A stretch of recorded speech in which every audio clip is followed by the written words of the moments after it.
Good evening. I'm Lee Huntsman. It's my great pleasure to welcome you to the 2004 Annual Faculty Lecture. Our lecturer, as you know, is Lee Hartwell. And his topic is medical research, the agony, and the ecstasy. This is a lecture that is the 2004 version of a tradition that we started in 1976. The annual faculty lecture is a high watermark of our intellectual year in many respects. The annual lecturer is selected through a very rigorous process by a committee, and if you've studied the list of prior lectures, you can see the high expectations and indeed the high honor that is bestowed as part of this lectureship. It is, in fact, arguably the highest honor that the faculty of the University of Washington bestows on one of its members. Lee Hartwell has impressive credentials. He got a bachelor's degree at Caltech, PhD at a little institution on the East Coast called MIT, postdoc at the Salk Institute, started his faculty position at University of California, Irvine, came to the University of Washington in 1968. By 1973, he was a full professor in the Department of Genetics. Served a long and distinguished career at the University of Washington, and then in 1996, did what seemed like a surprising thing.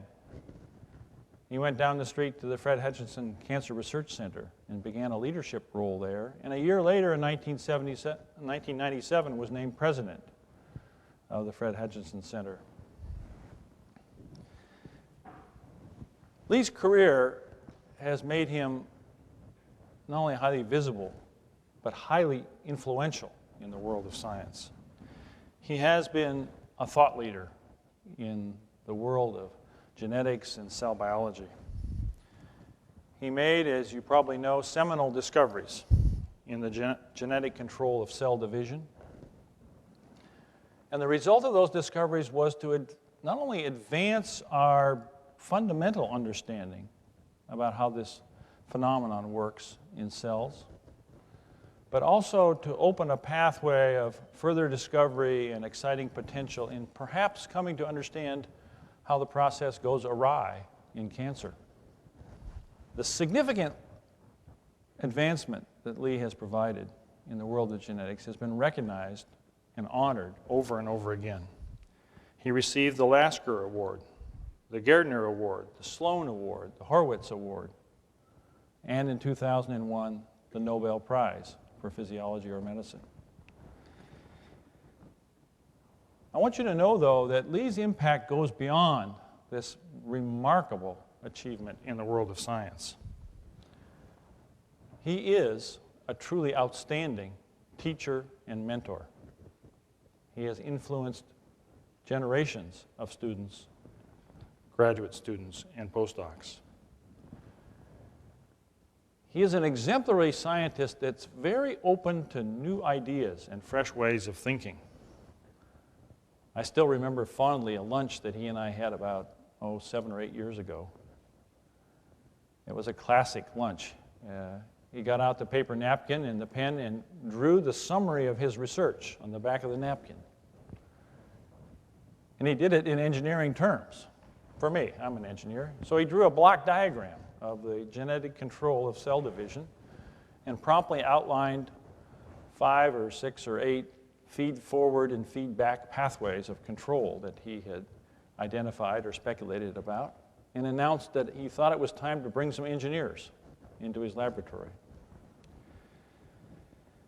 Lee is also demonstrably a strategic thinker, and the evidence for that is very clear in his leadership of the Hutch. As tonight's lecture would suggest, he's also a wonderful and insightful human being. Insightful into this enterprise that we call research or discovery. He knows what a fundamentally human endeavor it really is. How else could he speak to both the agony and the ecstasy? Please welcome our annual faculty lecturer, Dr. Lee Hartwell.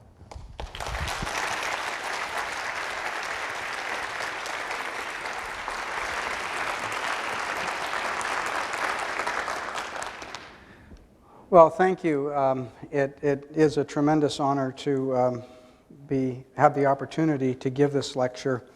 I guess it's a little disappointing when your entire career can be put on the back of a napkin, but so be it. You know, you're asked to give a title for the lecture long before you know what you're going to talk about. And so I guess I was feeling fairly dramatic the day that I gave this title, The Agony and the Ecstasy. But as you'll see, I actually think it really fits really quite well what I want to try to communicate tonight. And it's sort of about the counterpoint between insight into biology and the attempt to apply that insight into medicine.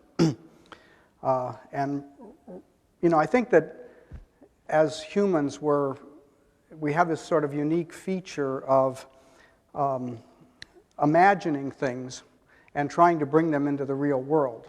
That is, we have our dreams and we try to bring them into reality. You know, our species is probably the only species that has created cell phones, for example. And the ability to bring things that we dream about or that we imagine into reality is what I would consider ecstasy. You really feel good about that. And the failure to do so, that's the agony side of things. And so basically what I want to talk about tonight is how much easier it seems to gain insight into how biological processes and systems work than it is to apply that knowledge to real medical problems. And so in my experience, the basic science side of things is the ecstasy side, and the difficulty of applying those to real medical problems is the agony side. But in medical science, unlike, not true of all sciences, but in medical sciences we have a very special contract with society.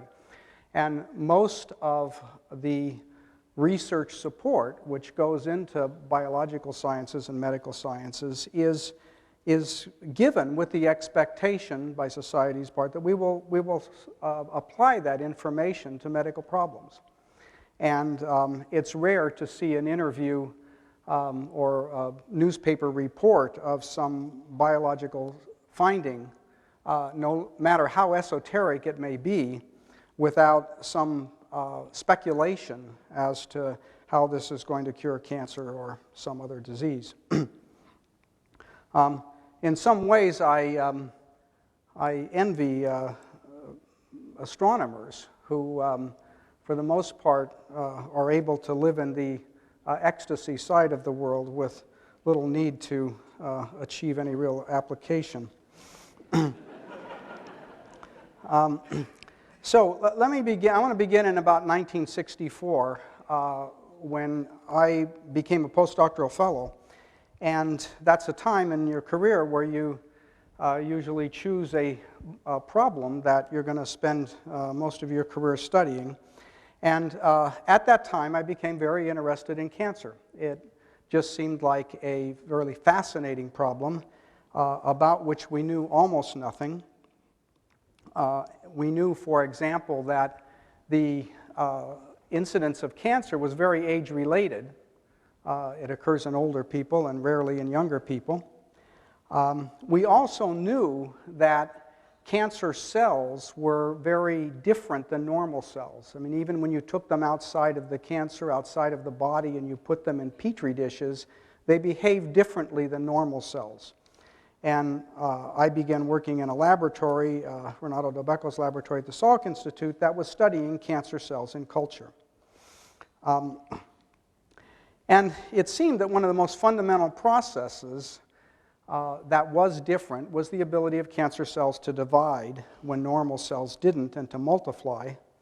And so ultimately, when I took my own faculty position and began my own laboratory, that was the problem I decided to work on, was cell division, and to try to understand something about the fundamentals of the cell division process. That was impossible in human cells, and so I began working with yeast cells, which are structurally and functionally and in their complicated characteristics a lot like human cells. And was the reason that I came here to the University of Washington, because one of the best centers for yeast genetics was here at the genetics department at the University of Washington, then led by Herschel Roman. And we were able to identify genes that controlled cell division in yeast, and ultimately it turned out that the same genes were in fact present in human cells and did in fact play a significant role in cancer. So that worked, and that was the ecstasy part, in the sense that with a very modest beginning and very modest ideas, modest research support, and a few bright students in the laboratory, it was possible to make fundamental insights into biology. And in the last 40 years, we have come to understand, I think, a great deal about cancer. We have learned, for example, that normal cells are mortal, and that they have a given lifespan, and then they will stop dividing. If you put human cells in culture, they will divide for some number of generations, 20, 30, 40, and then they just stop. Whereas cancer cells will keep dividing. And we've learned what the basis of that limited cell division is in normal cells. By we, I mean not my laboratory, I mean the entire field of biology. And it turns out to have to do with the very ends of chromosomes that carry our genetic information. And on the ends, there's a set of coupons. And it's sort of like riding the Ferris wheel, and every time you go around the cycle, you give up a coupon. And when you run out of coupons, you stop dividing. It's a very simple process. Was discovered also in a simple organism, a protozoan. Another process is cell suicide. Normal cells, when they are confronted with situations that don't normally occur in the body, will commit suicide. And when they're damaged, they have an internal process for doing that. And cancer cells have learned how to turn off that mechanism, so they don't commit suicide when they should. Another factor are growth factors that are given off by some cells to cause other cells to divide. And so in our bodies, there is a balance of signaling going on, where cells divide only in response to signals from other cells that tell them more of them is needed. And cancer cells have learned how to turn on their own growth signals, so they no longer require stimulation from their neighbors. Another process is angiogenesis, where cancer cells cause the ingrowth of blood vessels to feed them. Another process is metastasis, where cancer cells learn to migrate in the body, whereas normal cells stay in place. And all of this is driven, all of these changes that occur in cancer cells are driven by a process of genetic instability. That is, they are creating damage to their DNA, to their genes, to their chromosomes constantly, rearranging their chromosomes, mutating genes, and this instability is what allows them to evolve rapidly all of these new characteristics. So that explains, for example, why cancer is not more common than it is, because if every cell has a potential to become a cancer cell, we have about 10 to the 13th cells in our body, and that's quite a vulnerability. But because it requires at least a half a dozen changes, each of which is fairly rare, we're protected from cancer, and why it normally occurs only in older age after many of these kind of genetic changes can occur. So, you know, that's the side of biological science which can lead to really, I think, you know, very, very fundamental understanding of what lies at the basis of disease. Now, I want to contrast that sort of what I would consider the relative ease of discovery, the fact that the scientific process works if you just apply it, if you just keep asking questions about something that you're interested in, do experiments, get data, think about it, ask another question.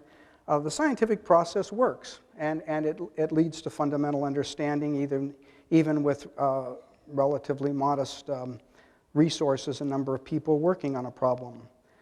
But the same is not true of applying that information to medical problems and to really solving problems with the use of that information.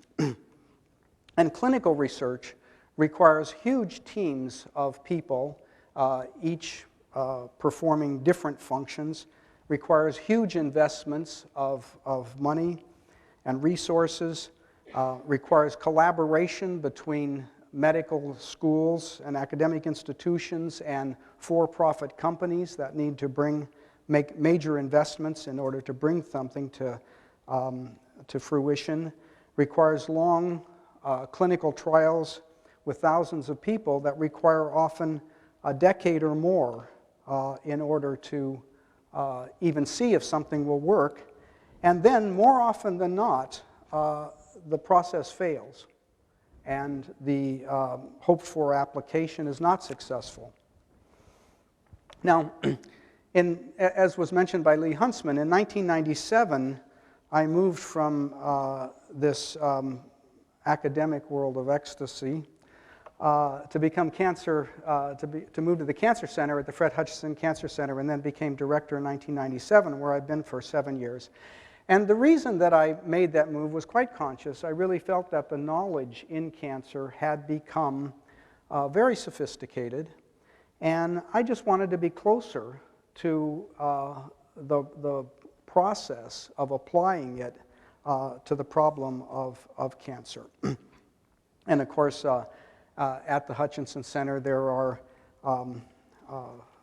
there's a great deal of activity in basic clinical and public health sciences, all devoted to the cancer problem. And in fact, the mission, which I assumed as director of the center, is to eliminate suffering and death due to cancer. That's, you know, that's tough. I mean, that's really, whoever thought up that mission statement wasn't mincing words. And the Fred Hutchinson Cancer Center was formed just a few years after the National Cancer Act of 1971, which established the National Cancer Institute, dedicated to curing cancer. Now, how do we expect to cure cancer? What are the paradigms that we bring to this problem? What are the models that we're going to use to exploit our knowledge? I think the most prevalent paradigm that certainly I thought of as a basic scientist was that once we understood the differences between cancer cells and normal cells, that we would be able to make drugs that target those differences and specifically kill cancer cells because they are different and therefore susceptible. And that paradigm probably comes largely from the infectious disease experience, where we do have drugs that will kill foreign organisms that are different than our own cells. We, in fact, know many, many differences between cancer cells and normal cells that should allow us to exploit these differences. And in fact, there is an enormous investment in that paradigm. It must be greater than $10 billion a year. Pharmaceutical companies probably invest $10 billion a year in cancer-related drugs, and the NCI invests a total of $4.7 billion, probably $3 billion of which is going toward therapeutic applications. So there's a huge investment. At the current time, there are 400 drugs in clinical trials being tested. And if we look back over the last decades, 3 or 4 decades of work of this type, we can find some successes. Childhood leukemia has largely been cured, 70–80% cure rates for a disease that was fatal at one time by chemotherapy. Testicular cancer, another fairly rare form of cancer, is also cured by a particular chemotherapeutic agent. Lance Armstrong is the most famous survivor of that disease. And recently, there's been a sort of miracle drug that I'm sure you've all heard about, Gleevec, which is used in a form of leukemia called chronic myelogenous leukemia. Each of these cancers is relatively rare, and so these successes have not had a major impact on the mortality from cancer overall. And so, you know, while we can look at a few successes, really how much progress has there been in the last 30 or 40 years? I think one of my slides relates to this. Yeah. So here is the death rate from some leading illnesses: heart disease in green, cancer in yellow, and stroke in blue. And what you will see is that we've been making some progress in heart disease ever since 1950. There's been a steady decline in the age-adjusted death rate from heart disease and also from stroke, whereas cancer has been absolutely flat. No measurable total progress in that time period, despite the huge investment. This slide makes another point, which is that very often our ability to impact a disease comes from serendipity or even unknown reasons. If you ask most people why heart disease, there's been an improvement in heart disease, they will point to the cholesterol story and the statins and cholesterol drugs and things. But if you actually look at the data, the statins didn't come in until 1986. And the decline in heart disease was several decades in progress before that. And not even Joe Goldstein, who's responsible for a lot of the work in the cholesterol area, can explain to me what's responsible for this dramatic improvement in heart disease. He has one hypothesis, which is that about 1950 television came in and there were advertisements for aspirin and people started taking more aspirin. I don't know if that's true. Okay. So why aren't we doing better with this drug paradigm of curing cancer? There are a lot of reasons. One is that our knowledge of the molecular differences between cancer cells and normal cells does not predict what kinds of drugs will work. There's no relationship between knowing a defect in a cancer cell and knowing whether targeting a certain protein in a cancer cell will kill that cell. So it's dependent upon guessing and empirical tests, and we must do the experiments. The experiments are done first in mice, and we cure enormous numbers of cancers in mice. Okay? Very rarely do those findings become successful in human clinical trials. And in human clinical trials, by necessity, if there's any effective treatment, you're going to treat the person with what is even marginally effective rather than put them on a new drug, for which you have no evidence at all except for mouse experiments. So cancer drugs are tested only on patients initially who have failed all other treatments and are terminal in their disease. So very rarely, very, very rarely do new drugs have any effect on mortality in these initial clinical trials. And as a consequence, drugs are approved by the FDA with very little efficacy.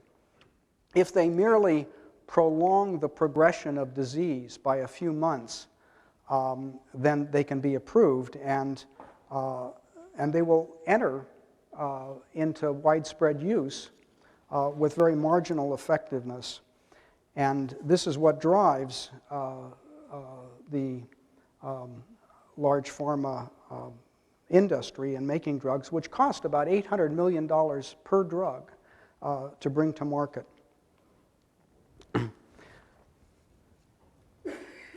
So, is there an alternative to trying to make drugs for late-stage disease, which has been largely ineffective? One of the best strategies, of course, is to prevent cancer altogether. And this is a much more logical basis. If we can actually identify the causes of cancer, then we can eliminate them. And there have been some enormous advances, I think, in this area, really fundamental advances, because as we began to understand that cancer has a genetic basis in cells, and that viruses can be the cause of cancer, we learned that viruses carry genes, oncogenes, which cause cancer, and that these oncogenes are mutated forms of genes that are present in normal cells and therefore are part and parcel of the mechanism by which a normal cell can become a cancer cell, by mutating its own genes or by acquiring a gene from a virus. And in certain cancers, which are caused by pathogens, this leads to effective strategies. For example, cervical cancer is almost entirely due to human papillomavirus, and in the last few years, an effective vaccine has been produced which can eliminate infection from HPV and cervical cancer, and it's in widespread trials at this time. Gastric cancer is also caused by a pathogen, more than likely, H. pylori bacterium. Liver cancer is caused by hepatitis virus. So there are hope in these cases that we can eliminate the pathogens and eliminate the disease. The recognition that genetic changes underlie the progression from normal cells to cancer cells has led to an appreciation that certain kinds of chemicals that cause mutations in DNA are carcinogens. And some brilliant work by Bruce Ames several decades ago found a complete correspondence almost between chemicals which would cause mutations in simple organisms like bacteria and the same compounds that were known to be carcinogenic in humans. And this has led to widespread testing for chemicals that are going to enter the food supply for their mutagenic potential and their elimination if they are mutagenic. And this has probably saved us a lot of new carcinogens. But the problem is that we don't know the causes of most cancers, and especially the common cancers like breast cancer, colon cancer, prostate cancer. There are no pathogens that we know of. There are no specific causes. And in spite of very large numbers of epidemiological studies which test one thing and another that anybody can think of, diet, exercise, the number of children that women have, how early they have their children, whether they take hormone replacement therapy, everything that I can think of has been tested. And the problem is that most of these studies may find some risk from a particular thing they're testing, but the risk factors are never really high enough to warrant alterations in behavior.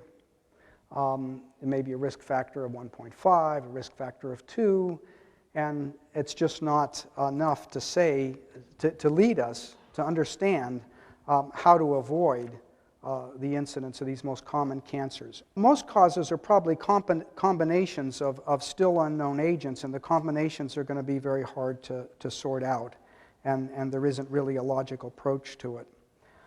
We do know that most cancers are caused by some agent that we're exposed to.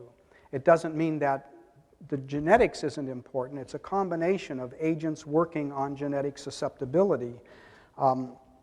But we know from looking at the incidence of cancers in different geographic regions, which for almost all cancers varies by a factor of 10 to 20 or more in different regions, and that the incidence can vary when a population moves from one place to another, that there are causes in our environment that, if we could discover them, could be eliminated. But it's been difficult to find most of them. There's also a relatively discouraging note in the whole prevention field, which is that one of the most strongest risk factors for cancer and the most prevalent cancer, lung cancer, is well known, and yet cigarette smoking, and yet the ability to reduce that exposure in the population has been very slow.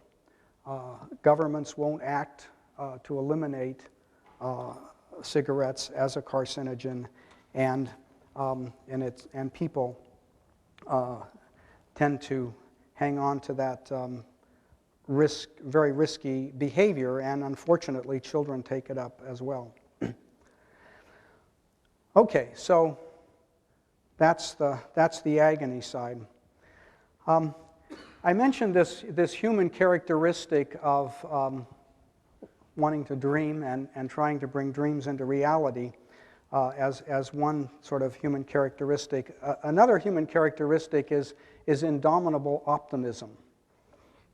And so we look around for other answers to try to solve this problem. And I want to share with you what I'm optimistic about at this point in time. And that comes from this kind of data here. This is for colon cancer. You'd see very similar data for breast cancer, prostate cancer, lung cancer, almost any cancer. And that is, in the orange bars, is the survival if cancer is detected when it is localized, when it has not spread beyond its initial site. And it's cured by surgery alone, and the survival rates were 80% in 1973 and are reached about 90% in 1993.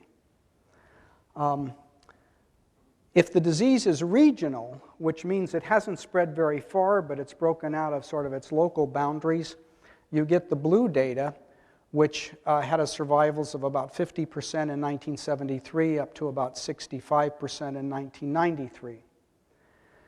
Those increases are a measure of the progress. So there has been some progress. You'll see this in each type of cancer, a few percentage points, maybe 10% increase in survival over, in this case, 20 years of clinical trials and various kinds of drug regimes. Small improvements. If you look at the green data, that's for disease which has disseminated and is late-stage disease, and you'll see that survival is less than 10%, and there's been no improvement to speak of in those survival rates over the time. And this is true of all cancers. If cancer is detected early, survival is high, and if it's detected late, survival is low. And most of the drugs we throw at it really have very little effect upon these statistics. They're probably useful mostly in the blue range, where there may be some patients with some disseminated disease that the drugs and the chemotherapy actually help. Moreover, and if you can see the numbers on the very right, the percentage of patients presenting at these different stages has not changed very much either. 37% early stage in 1973, 41% in 1993, 39 and 39 for regional, 24 and 20 for distant. So the whole picture has been relatively static, but what's dramatic is the difference between the orange and the green, right?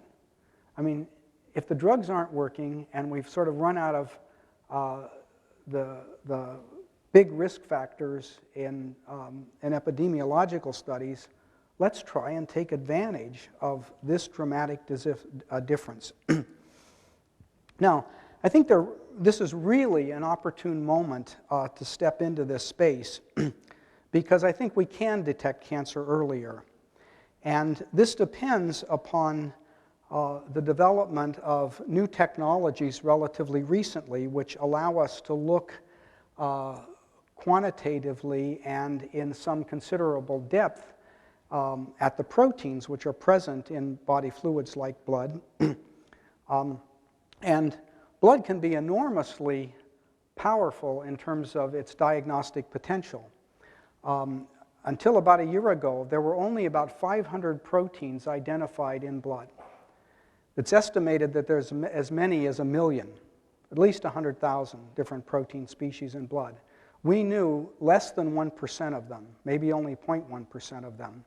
And yet 20% of those 500 proteins had FDA-approved diagnostic tests for one purpose or another. So the blood is really rich in diagnostic information, and we have not even scratched the surface of the information that's there. Moreover, the recent completion of the human genome provides us a catalog of all the proteins that can be there. And this is enormously helpful in using current technology like mass spectrometry to examine those proteins. Moreover, we can employ the knowledge that we know about biology. We can look for the proteins that are involved in these processes I mentioned, like apoptosis, the suicide mechanism, about angiogenesis, cells forming new blood vessels. We know that, the formation of new blood vessels can be diagnostic of early stage cancer. One advantage of the diagnostic regime, unlike the drug testing regime, is that in diagnostics we can multiplex. That is, we could look at hundreds or thousands of potentially diagnostic markers in a single clinical trial because we're not putting them into people, we're taking them out of people. You can't test 100 or 1,000 drugs in a single clinical trial. You have to run a new clinical trial for every single one. Moreover, there's an enormous advance in the field of molecular imaging where we can combine proteins, antibodies that will recognize these diagnostic molecules and carry with them sources of information that can be imaged, like positron emission or even light emission or magnetic resonance imaging, and use whatever diagnostic agents we find to localize tumors and determine their extent as well. And it's probably also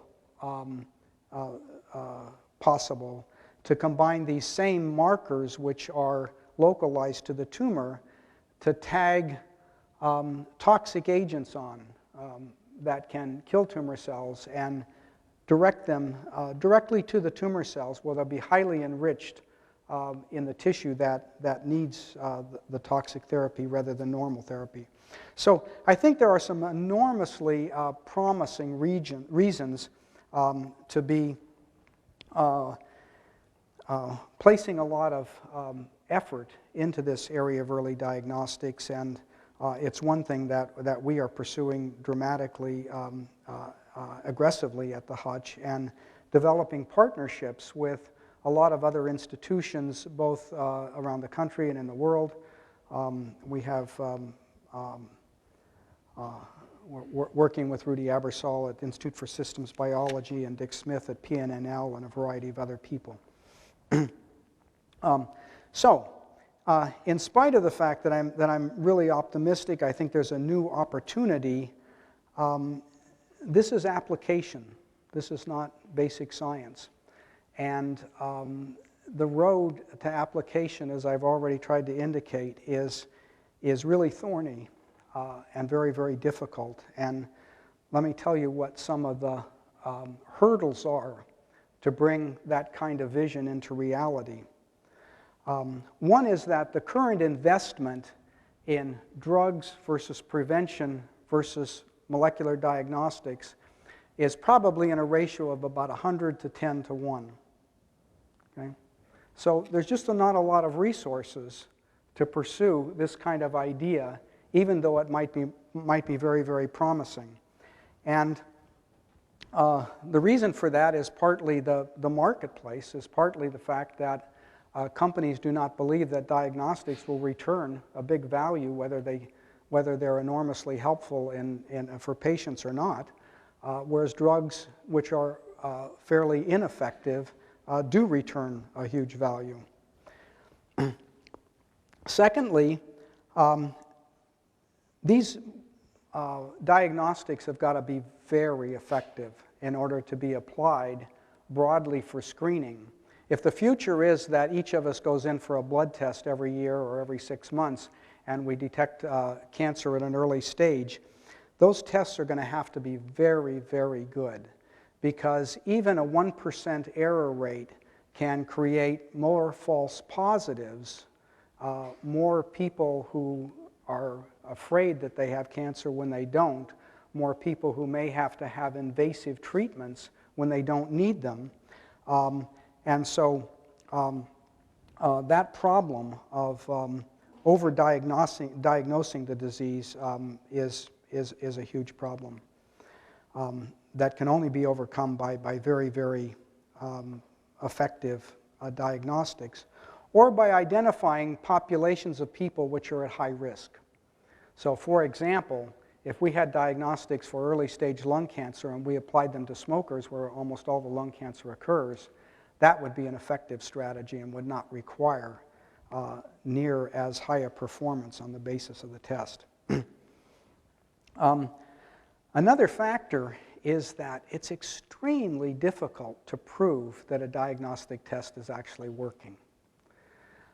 You may detect more people who are positive for the diagnostic test, and you may find some abnormal tissue that might be a precursor of cancer, but you'll have a very hard time knowing whether you really need to intervene and treat that person, or whether that's some condition that would be benign and not progress for many decades and not even need to be treated. And we have, I think we have a great example right now, which is PSA as a test for prostate cancer.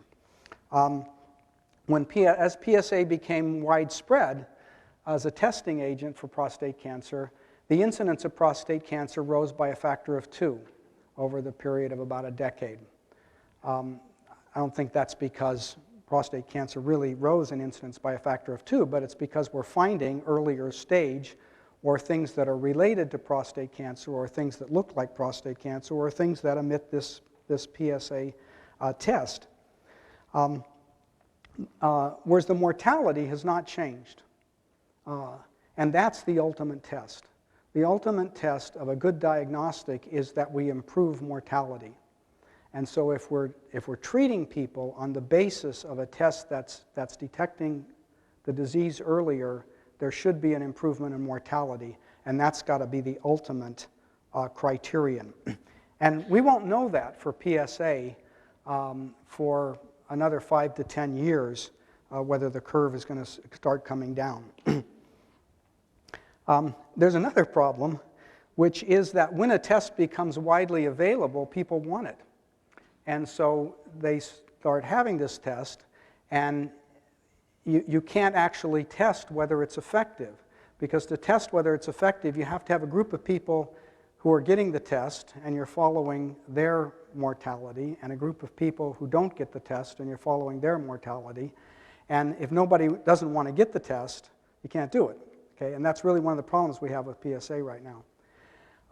Another approach is to test everybody, but just not treat half of the people. Okay? And you know, people don't like to be on that side of the experiment. So it's difficult to know whether a test is actually effective or not.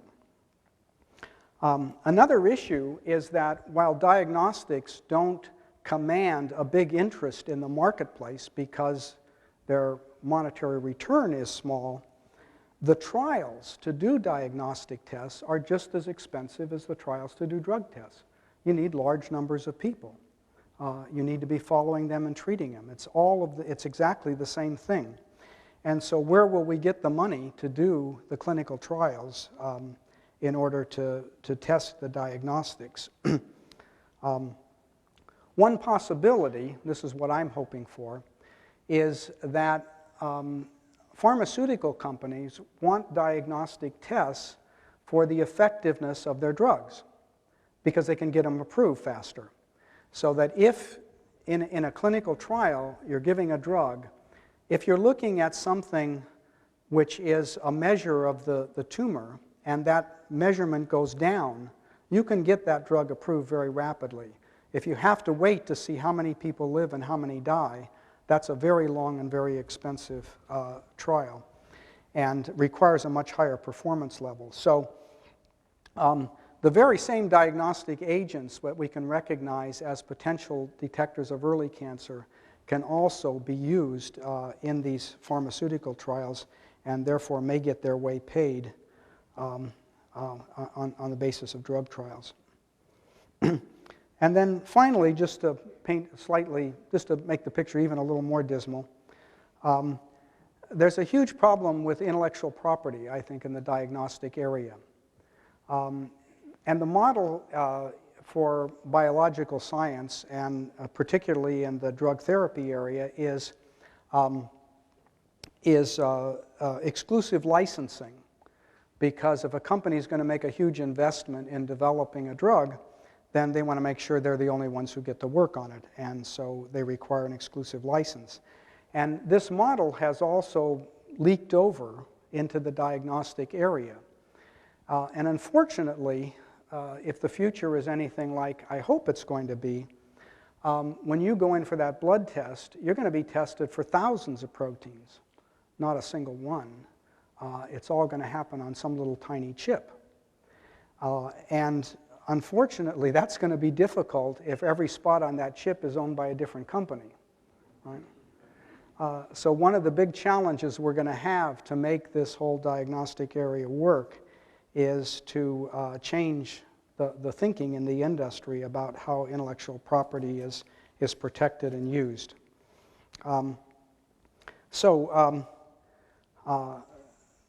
That's the state of the Ecstasy and the Agony, and in some ways I envy the people who are still in their academic laboratories learning ever new things about cancer, while the rest of us toil a bit frustrated trying to apply those findings to the disease. Thank you.